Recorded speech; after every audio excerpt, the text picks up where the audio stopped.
I love math. No surprise there. I also love puzzles. Things such as Sudoku particularly interest me. So when I discovered KenKen's, the math Sudoku, I instantly fell in love. So today, I'm going to explain to you just how to KenKen. KenKens are very similar to Sudokus. In a 9 by 9 KenKen, you have to avoid putting the same number in the same row or column twice. That's easy. In fact, KenKens can even be easier than Sudokus as there is no limit to the size of the box. A KenKen can be 8 by 8 or 7 by 7 or any size below or even above. The most common versions of KenKen are 4 by 4, 5 by 5, and 6 by 6. But what about the boxes? Sudokus would be no fun without their boxes, and KenKens are the same. Well, that's where the math part of Sudoku comes in. Instead of several equal-sized boxes, KenKens are split into several 2, 3, or even 4 square boxes, each with a number and symbol in the upper left of the upper leftmost square, such as this one. In this case, the 4 plus means that the numbers in the box have to add up to 3.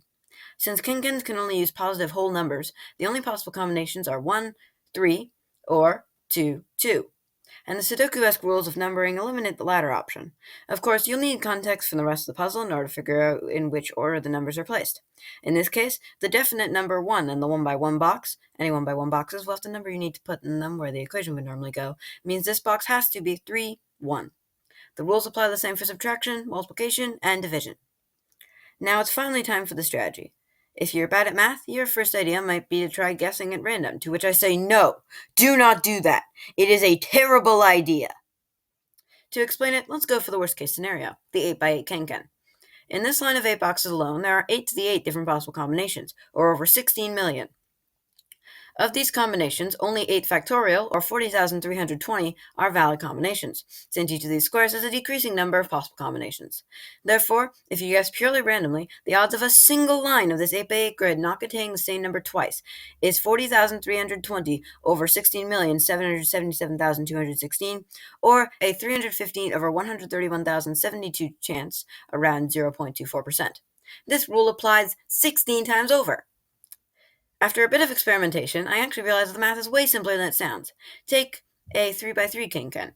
If you consider the KenKen instead of as 9 squares, but as 3 separate rows of 1 by 3, we already learned there were 3 factorial, or 6 different working combinations for a single row.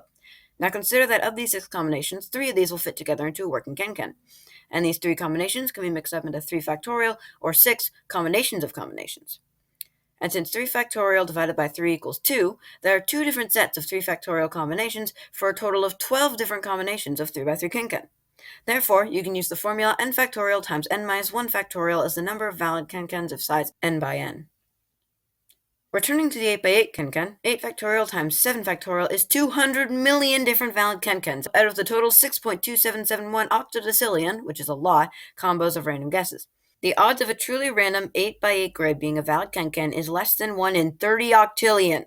Sorry about this little cut-in thing, but I was using the first Google result to name my numbers in this section, and it lied to me. Apparently there's this thing called, large scale or whatever, which uses a completely different scale. And so the first result told me 10 to the 48 was an octillion, when it is actually a quindecillion, which sounds a lot more impressive. The rest of this section still applies, though. That's a 3 followed by 49 zeros. Even if we assume you guess randomly following the rules of Sudoku, good KenKen should only have one valid solution, meaning the odds of getting a KenKen correct would be the aforementioned 1 in 200 million. That's worse than the odds of winning an Oscar than dying in a mass shooting. So don't guess at random. Okay, now that we've outruled that terrible possibility, let's look at actually good strats. Every KenKen is different, but this is a list of helpful tips and tricks which will help significantly in all of your KenKens. The first item on this list I've actually already talked about, doing the math. Doing the math is the most boring and most common solution. As we saw with the 4 plus, it involves finding all possible combinations under our KenKen's rules and then eliminating them based on the surrounding details. You then write down the numbers that could be in each square, or you could memorize them, flexi-flex, and then cross out or erase numbers that are no longer possible due to surrounding details. Of course, this strategy works a lot better paired with other methods. One subset of this method, for example, I like to call the 9 plus. The 9 plus is sort of what it sounds like. Find a 9 plus. What I mean is, in a 5 by 5 KenKen, the version I do most often, a 2 square 9 plus only has one solution, 4 and 5. And 5x5 KenKens are often packed with this stuff. So if you look out for 9 pluses, any surrounding numbers could be a clue as to what number this could be. And duos like 3 plus, 4 plus, 3 times, and 5 times always only have one possible solution, no matter the size of the KenKen. I'm sure there are more, but a lot of them are based on the size of the puzzle. In a 5x5, for example, 4 minus can only be 1 and 5, and 3 minus can only be 1 and 3. In a 6x6 grid, both of these have two combos. 4 minus is basically the inverse of the 9 plus. Even though I've only mentioned the numbers for 5x5, 9 plus and 4 minus have a variant in every single KenKen size. In a 6x6, for example, there are 11 plus and 5 minus. I'll put up some of the more common ones on screen, but it's a pretty easy pattern to conceptualize. By the way, this works with more squares too, such as this 6 plus. In this case, the numbers are 1, 2, 3. And if we look over here, this 3 here makes this a 1, leaving only a 2 to fit here.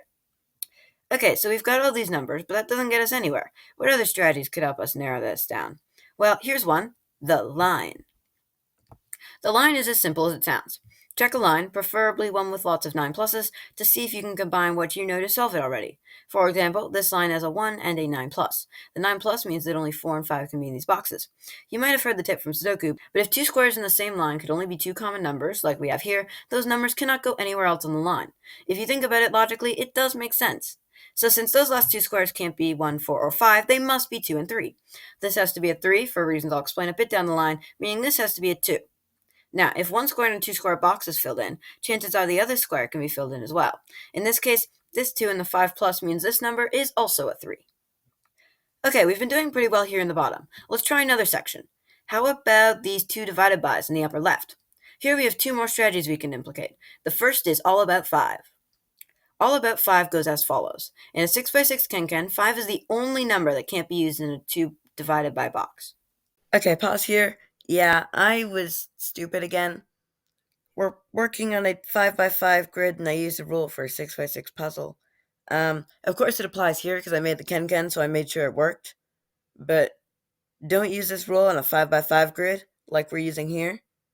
But the logic still applies, and there is still some valid information, so I'm keeping it in. Just know that I was being stupid. And these things appear a lot, even more than 9 pluses. So in this section, with all these 2 divided bys, we need to place quite a few 5s. In this column, for example, since 2 and 3 are already here, 5 has to go here. This means the 5 in this column can either go here or here. But it actually has to go here, which means this has to be a 4, making this a 5, and using the line strategy, we can find out this number can only be a 4. This can pop up in several other places, which you'll need to explore yourself, but it's pretty easy with doing the math. Also, in a 5x5 grid, 2 is in every combination of 2 divided by, meaning there has to be a 2 somewhere on every 2 divided by, which is why we could fill in this 3 earlier. Next up, the battering ram. Here we have two 2 divided bys, one crashing into the other like a battering ram. What does this mean? Well, like I just said, there's a 2 in every 2 divided by, but since this full 2 divided by is on the same path as this square and this 2 divided by, there cannot be a 2 in this square, because it has to go somewhere else in the row. Therefore, there must be a 2 down here.